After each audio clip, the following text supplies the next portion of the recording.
तो पिछले पार्ट में हमने देखा था कि मास्टर गाओ जो इतना कॉन्फिडेंट थे वो उस केस को देखने के बाद अपने कदम पीछे ले लेते हैं, पर वूफेंग उनकी बात से बिल्कुल भी सहमत नहीं था, जिससे दोनों में बहस स्टार्ट हो जाती है और अब वो दोनों एक दूसरे से शर्त लगा लेते हैं, जहां वूफेंग का कहना था कि वो मिस्टर ही को बिल्कुल ठीक कर देंगे और डॉक्टर गाओ का कहना था कि अगर तुमने ऐसा कर लिया तो मैं न्यूज़पेपर में तुमसे माफी मांगूंगा। पर शुआंग शुआंग वूफेंग को ट्रीट करने नहीं देती है, तो उसे यकीन दिलाने के लिए वूफेंग उसके दादाजी के सारे सिम्टम्स सिर्फ अपनी आईज के थ्रू ऑब्जर्व करके बता देता है, जिससे अब ना चाहते हुए भी उन सभी को वूफेंग को ट्रीटमेंट करने देना पड़ता है। इस एपिसोड की स्टार्टिंग में दिखाते हैं कि वूफेंग को 9 नीडल सोल रिस्टोरेशन परफॉर्मेंस करता देखकर वहाँ मौजूद मिस्टर चाओ काफी ज्यादा शॉक थे। सब उन्हें इतना ज्यादा शॉक होता देखकर उन्हीं से सवाल करने लगते हैं कि आखिर वूफेंग ऐसा क्या कर रहा है, जहां वो सभी को बताते हैं कि वूफेंग काफी सालों पुराना एक रामबाण इलाज परफॉर्म कर रहा है। मैंने इसके बारे में सिर्फ अपने मास्टर से सुना था, लेकिन मेरी इतनी ज्यादा जिद करने के बाद भी वो मुझे कभी से सिखा नहीं पाए क्योंकि उन्हें भी प्रॉपर तरीके से नहीं आता था। पर मैं ये देखकर हैरान हूँ कि ये लड़का इतनी कम एज में इस चीज को अच्छे से सीख चुका है। फिर वो शुआंग शुआंग से कहते हैं कि बेटा अब तुम चिंता मत करो, तुम्हारे दादाजी बिल्कुल ठीक हो जाएंगे।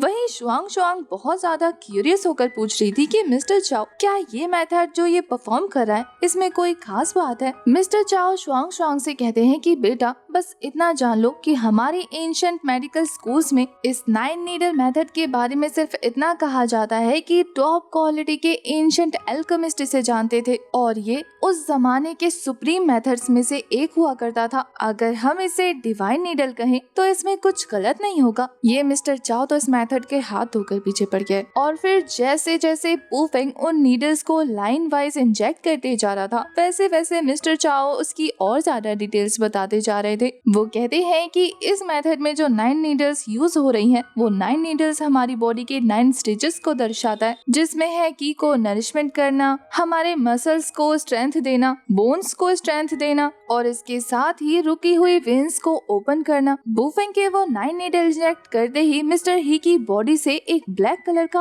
ऑरा रिलीज होने लगता है, जो कि उनकी बॉडी के उस टॉक्सिन को दर्शा रहा था जो इतने सालों से उस बीमारी की वजह से उनकी बॉडी में जमा होता जा रहा था। दूसरी तरफ मिस्टर चाओ बताते हैं कि नीडल्स की वजह से उन प्रेशर पॉइंट्स पर एक प्रेशर रिलीज होता है, जिसकी वजह से धीरे धीरे वो सारी की सारी चीजें रिबॉर्न होने लगती हैं। वहीं दूसरी तरफ वूफेंग अब अपनी स्पिरिचुअल पावर का यूज करके मिस्टर ही को हील करने लगता है। मिस्टर चाओ वूफेंग के सभी स्टेप्स को काफी गौर से ऑब्जर्व कर रहे थे। वहीं दूसरी तरफ ट्रीटमेंट करते हुए हमारे वूफेंग को पता लगता है कि वो ब्लैक एनर्जी धीरे धीरे इंक्रीज होती जा रही है। इतना ही नहीं बल्कि वो तो उसके स्पिरिचुअल पावर को सप्रेस भी कर रही है, जिससे मिस्टर ही की हालत खराब होने लगी थी। ये देखकर शुआंग शुआंग चिढ़ते हुए कहती है कि वूफेंग आखिर तुम क्या कर रहे हो, मेरे ग्रैंडपा की हालत और ज्यादा खराब क्यों हो रही है। सभी लोग परेशान हो रहे थे। वहीं सभी को पैनिक करता देखकर वूफेंग कहता है कि थोड़ी देर के लिए मुझे शांति चाहिए, मैं चीजें अपने हाथ में ले रहा हूँ। ये बोलने के बाद वो 3 और नीडल थ्रो कर देता है उस एविल एनर्जी पर। वूफेंग जो कि ट्रीटमेंट कर रहा था वो कहता है कि इस एविल एनर्जी ने बहुत पतली वेन को चूज किया है छिपने के लिए, मुझे इसे हैंडल करने के लिए और ज्यादा नीडल थ्रो करनी होगी। उसके नीडल थ्रो करने के बाद वो एविल एनर्जी बॉडी को छोड़कर बाहर आ गई थी, जिसे देखकर वो कहता है कि अफसोस तो बस इस बात का है कि इसे नॉर्मल इंसान अपनी नॉर्मल आंखों से नहीं देख सकता।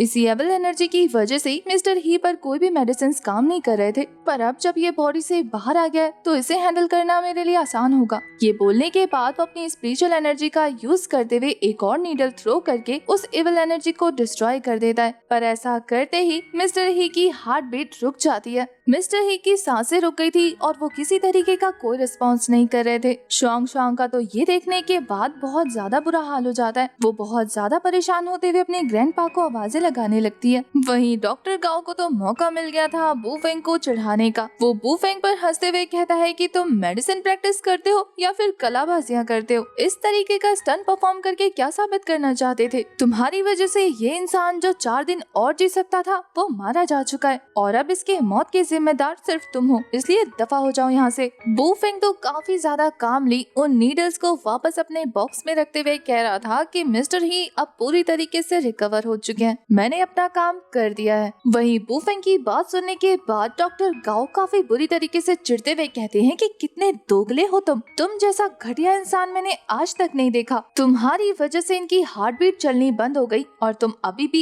एक्टिंग करने से बाज नहीं आए। वहीं दूसरी तरफ शुआंग शुआंग को बूफेंग की वो ट्रीटमेंट सच्ची लग रही थी। वो अपने दादाजी से रो रो कर कहती है कि प्लीज दादाजी हमें मत डराइए, अगर आप ठीक हो गए तो होश में आ जाइए। वहीं दूसरी तरफ बूफेंग डॉक्टर गाओ को रिप्लाई देने के लिए पीछे मुड़कर मुस्कुराते हुए कहता है कि ये जो मशीन है वो थोड़ी देर के लिए पॉज ले रही है और तुम्हें ये अच्छे से पता है कि ये बिल्कुल नॉर्मल है। अभी थोड़ी ही देर में तुम सभी को पता लग जाएगा कि मिस्टर ही पूरी तरीके से ठीक हो गए हैं। ये बोलने के बाद वो एक चुटकी बजाता है। उसकी चुटकी बजाते ही मिस्टर ही, जो कि बिल्कुल रिस्पॉन्स नहीं कर रहे थे, वो अब थोड़ा थोड़ा परेशान होते हुए अपनी आंखें खोलने लगते हैं। वहीं दूसरी तरफ ये देखने के बाद बूफेंग सोच रहा था कि अब तक मैंने जिस किसी का भी इलाज किया है उसकी बॉडी में से यही ब्लैक कलर की इविल एनर्जी निकली है। मेरी मॉम भी उसी एनर्जी की वजह से इफेक्ट होकर मरने वाली थी। यहाँ तक कि उन तीनों बच्चों का इलाज करते हुए भी मुझे उनकी बॉडी में वो इविल एनर्जी फील हुई थी और अब इसके बाद वो इविल एनर्जी मिस्टर ही की बॉडी से बाहर निकली है। कोई तो है इन सबके पीछे जो कि जानबूझ के उस इविल एनर्जी को स्प्रेड कर रहा है। मुझे एक बार वो इंसान और वो सोर्स मिल जाए जहाँ से ये शुरू हुआ है तो फिर मैं उसे छोड़ने वाला नहीं।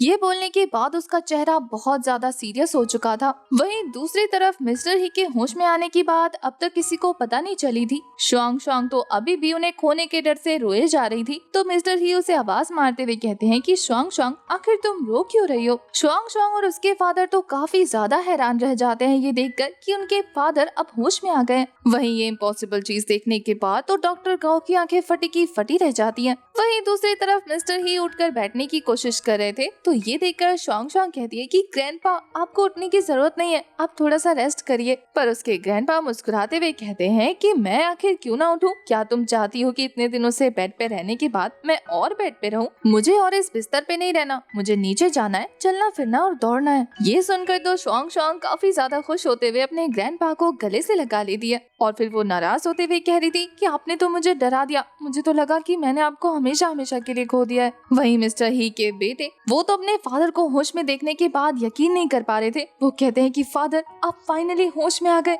आपको पता नहीं कि ये देखने के बाद मैं कितना ज्यादा खुश हूँ। मिस्टर ही शुआंग शुआंग से कहते हैं कि बेटा मुझे नीचे ले चलो, मैं तुम्हारे साथ चल के एक्सरसाइज करना चाहता हूँ। और फिर वो उठ के अंगड़ाई लेते हुए कह रहे थे कि इतने सालों से कोमा में रहने की वजह से मेरी तो सारी बॉडी अकड़ गई है, मेरी इन बूढ़ी हड्डियों को अब थोड़ा हिलने डुलने की जरूरत है। डॉक्टर गाओ कहते हैं कि मिस्टर ही अगर आपको ऐसा फील हो रहा है तो ये बिल्कुल नॉर्मल है, क्योंकि कोमा में रहने वालों को अक्सर ऐसा फील होता है। मैं आपको 3 टेस्ट बताता हूँ, आप वो करवा के देखिए और उसके बाद हम आपका फिर से ट्रीटमेंट स्टार्ट कर देंगे, जिसमें बहुत सारी बॉडी एक्सरसाइजेस भी इंक्लूड होंगी। डॉक्टर गाओ को ऐसे बात करता देखकर जैसे कि उसने ही मिस्टर ही का इलाज किया है। मिस्टर ही काफी गुस्से में उसके पास जाते हुए कह रहे थे कि अपनी बकवास बनकर दोगले डॉक्टर, अब जब मैं होश में आ गया हूँ तो तू अपनी जबान चला रहा है। तुझे क्या लगा कि तूने जो मेरे बारे में कहा वो मैंने नहीं सुना? तूने मेरे घर वालों से कहा कि वो मेरे फ्यूनरल की तैयारी कर ले क्योंकि मेरे अंदर जीने की कोई उम्मीद नहीं बची। आखिर तेरी हिम्मत कैसे हुई ऐसा कहने की? अगर अब तूने थोड़ी सी भी चूचा की ना तो मैं तुझे इतना पीटूंगा कि तू याद रखेगा। बेचारे डॉक्टर गाओ तो मुंह लटकाकर बस सारी बातें सुनते जा रहे थे। वहीं मिस्टर ही का गुस्सा अभी भी शांत नहीं हुआ था। वो कहते हैं कि एक तो मुझे लंग डिजीज थी, ऊपर तो सबको कह रहा था कि मुझे कोल्ड हुआ है। उन्हें इस तरीके से गुस्से में चिल्लाता देखकर शुआंग शुआंग मुस्कुरा रही थी, क्योंकि उन्हें पता लग जाता है कि उसके ग्रैंडपा अब पूरी तरीके से ठीक है। वहीं ये सब देखने के बाद बूफिंग सोच रहा था कि लगता है कि उस इविल एंटिटी ने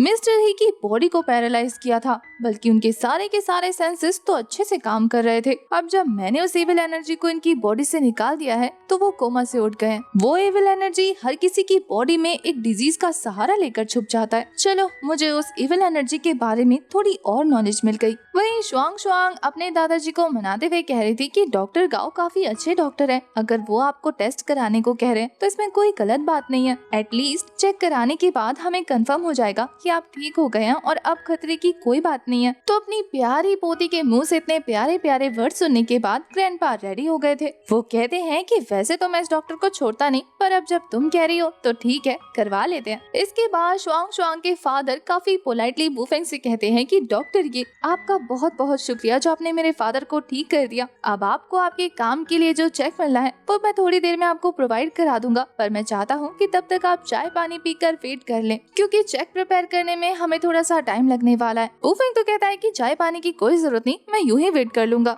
बू फेंग और मिस्टर चाओ तो वहाँ से निकलकर वेट करने चले जाते हैं। दूसरी तरफ डॉक्टर गाओ के कहे हुए सभी टेस्ट हमारे मिस्टर ही के बड़े बेटे ने करवा लिए थे। थोड़ी देर के बाद रिपोर्ट्स भी आ जाती है और जब डॉक्टर गाओ उन रिपोर्ट्स को चेक कर रहे थे तो वो टेस्ट रिजल्ट देखने के बाद काफी ज्यादा हैरान थे। वहीं दूसरी तरफ शुआंग शुआंग अपने दादाजी को बता रही थी कि वो कितने दिनों से कोमा में है और कितने सारे डॉक्टर्स उनका इलाज करके गए हैं। और वहीं शुआंग शुआंग के फादर भी डॉक्टर गाओ से कहते हैं कि मैंने सारे रिजल्ट्स देख लिए हैं, कोई भी प्रॉब्लम नहीं निकली, सारी चीजें बिल्कुल नॉर्मल है, इनफैक्ट पहले से भी ज्यादा बेहतर है। डॉक्टर गाओ इन टेस्ट के जरिए बू फेंग की कोई छोटी सी गलती पकड़ने वाले थे। वो ये देखकर हैरान रह जाते हैं कि सारी की सारी चीजें नॉर्मल है। वो पैनिक करते हुए कह रहे थे कि आखिर ऐसा कैसे हो सकता है, एक इंसान जो थोड़ी देर पहले मरने वाला था उसकी सारी की सारी लंग्स, सारी की सारी चीजें इतने अच्छे से कैसे काम करने लग सकती है। बेचैन होते हुए उसके मुंह से सिर्फ एक ही वर्ड बार बार निकल रहा था, ये इम्पॉसिबल है, ये बिल्कुल इम्पॉसिबल है। वो कहता है कि ये सारे के सारे टेस्ट अगर मैंने अपने हाथों से नहीं किए होते तो मैं इन पर यकीन नहीं करता, पर ये टेस्ट मैंने खुद से किया है और फिर भी मुझे यकीन नहीं हो रहा। डॉक्टर गाओ को इस तरीके से रिएक्ट करता देखकर मिस्टर ही चिढ़ते हुए कहते हैं कि अब तुझे इस बात से भी दिक्कत हो रही है कि मैं पूरी तरीके से ठीक हूँ, अब तू मेरे हाथों से एक मुक्का खाकर ही मानेगा क्या।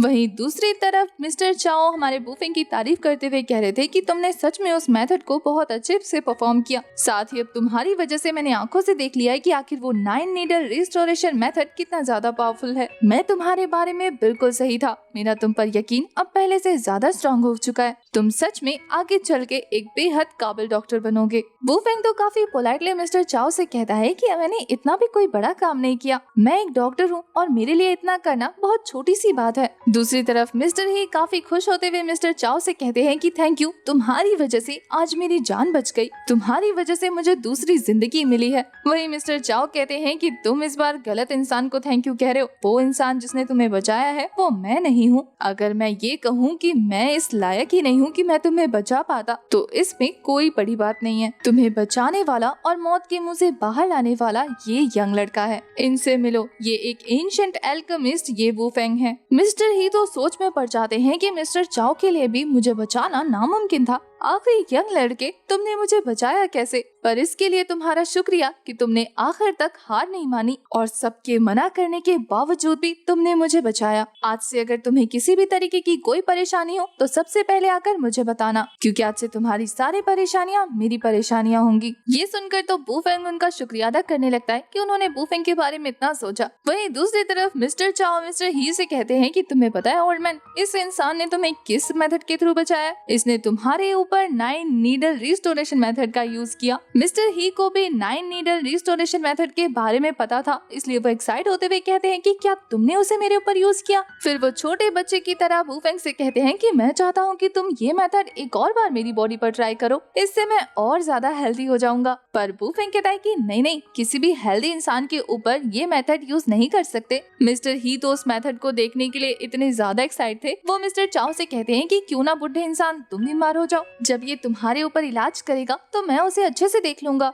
वहीं उन लोगों के बातों के बीच में डॉक्टर गाओ मौका पाकर वहाँ से खिसकने की तैयारी कर रहे थे, पर बू फेंग इतनी आसानी से उन्हें यहाँ कहाँ से बच के जाने देने वाला है। वो कहता है कि डॉक्टर गाओ आखिर इतनी भी क्या है जल्दी जाने की, शायद आप भूल गए हैं कि आपने कुछ घंटों पहले मुझसे क्या प्रॉमिस किया था। अगर आपके दिमाग पे जोर पड़ रहा हो तो मैं आपको याद दिला दूं। डॉक्टर गाओ तो कंफ्यूज होते हुए कहते हैं कि असल में तो मैं लिखने की तैयारी करने जा रहा हूँ, अब इसको न्यूज़पेपर पे छापना है तो थोड़ा अच्छे से छापना होगा ना, प्रेजेंटेबल तरीके से, ताकि लोगों को पढ़ के पता लगे कि तुमने कितना महान काम किया है। शुआंग शुआंग के फादर कहते हैं कि आप इतनी तकल्लुफ क्यों कर रहे हैं, आप घर जाके भी तो लिखेंगे ही ना, तो मैं आपकी थोड़ी सी परेशानी दूर कर देता हूँ। पेन यहाँ पर हाजिर है, पेपर आपको मिल जाएगा, बस लिखना शुरू कीजिए। अब ना चाहते हुए भी मिस्टर ही को वहाँ खड़े खड़े एक लेटर लिखना पड़ता है और फिर वो ये लेटर लिखने के बाद बू फेंग को पकड़ा देते हैं। बू फेंग मिस्टर ही को देते हुए कहता है कि अब इसे नेशनल न्यूज़पेपर पे छपवाने की जिम्मेदारी आपकी है। तो इस पर डॉक्टर गाओ ने मना करते हुए कहते हैं कि उसकी कोई जरूरत नहीं, बल्कि मैं ही सभी फेमस मीडिया में खुद जाकर अपॉलॉजी दूंगा कि मैंने एंशिएंट एल्केमी को कितना ज्यादा हल्के में लिया। ये बोलने के बाद डॉक्टर गाओ उनसे परमिशन लेकर वहाँ से जा रहे थे। डॉक्टर गाओ को वहाँ से जाता देखकर मिस्टर ही उन्हें रोकते हुए कह रहे थे कि ठीक है चले जाना, पर मेरी एक एडवाइस लेते जाओ। वैसे मैं जानता हूँ कि तुम एक अच्छे डॉक्टर हो, पर तुम्हें अभी भी बहुत कुछ सीखने की जरूरत है। पेशेंट को इस कंडीशन में मत डालो कि उसके आसपास के लोग बहुत ज्यादा परेशान हो जाए। अगर तुम्हें किसी चीज का ट्रीटमेंट नहीं आता हो तो उसे किसी और डॉक्टर के हवाले कर देना, पर गिव अप करने को मत कहना। डॉक्टर गाओ ये नसीहत लेने के बाद वहाँ से चले गए थे। वहीं उनके जाने के बाद मिस्टर चाओ वूफेंग से कहता है कि यंग मैन, मैं तुम्हारा स्टूडेंट बनना चाहता हूँ, तो तुम्हारा इस बारे में क्या ख्याल है? क्या तुम मुझे सिखाओगे? शुआंग शुआंग तो काफी ज्यादा शौक होते हुए कहती है कि क्या मिस्टर चाओ आप इसे अपना टीचर बनाना चाहते हैं? ये तो आपसे कितना ज्यादा छोटा है, क्या इसे इतनी नॉलेज है कि आप इसे अपना टीचर बना पाओ? मिस्टर चाओ तो वूफेंग को ग्रीट करने लगते हैं, पर वूफेंग उन्हें रोकते हुए कह रहा था कि मिस्टर चाओ आप ऐसा कैसे कर सकते हैं? आप मुझसे बहुत ज्यादा बड़े और रेपुटेटेड हैं। आप मुझे अपना टीचर बनाने के बारे में क्यों सोच रहे हैं? मैं आपका टीचर नहीं बन सकता, लेकिन हाँ, मैं आपसे प्रॉमिस करता हूँ कि मैं कुछ भी नया सीखूंगा तो आपको जरूर बताऊंगा, आपसे बिल्कुल नहीं छुपाऊंगा। वहीं शुआंग शुआंग को भी यही सही लग रहा था। वहीं मिस्टर चाओ वूफेंग से कहते हैं कि मुझे वो 9 नीडल मेथड सीखना है, ये मेरी बचपन की ख्वाहिश है और हमारे फील्ड के डॉक्टरों में